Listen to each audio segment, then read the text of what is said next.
امام احمد بن حرب پر تھوڑی سی بات کروں. یہ کون ہے؟ کہتے ہیں نائی کے پاس بال کٹوانے جاتے نا، تو وہ جب بال کاٹ لیتا تو مونچھوں کی باری آتی. تو ظاہر بات ہے جب آپ اللہ کا ذکر کر رہے ہیں تو ہونٹ ہلائیں گے تو مونچھیں کیسے کٹیں گی؟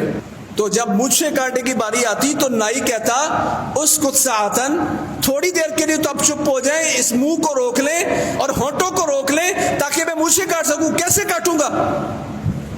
وہ کہتے اے عمل عملہ کا، یار تو اپنا کام کر، تو نے کاٹنی تو کاٹ.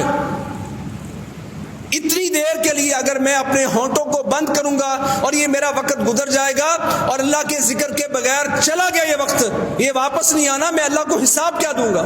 راوی کہتا بعض اوقات ان کی مونچھیں کاٹتے کاٹتے وہ نائی ان کے ہونٹ کو بھی تھوڑا سا کٹ لگا دیتا، انہیں کوئی پرواہ نہیں ہے، یہ اللہ کا ذکر کیے جا رہے ہیں. اس قدر عبادت پر جانے والے یہ احمد بن حرب جو مونچھیں کٹواتے وقت بھی اپنے ہونٹوں کو بند نہیں کرتے، کہتے اتنا وقت جو میں نے بغیر ذکر کے گزار دیا میرے رب نے مجھ سے پوچھنا ہے. اتنی عبادت کرنے والے ہم ان کے مقابلے میں پتہ نہیں کہاں کھڑے ہیں. خیر کی بات آگے شیئر کیجیے اور اپنے لیے صدقہ جاریہ بنائیے.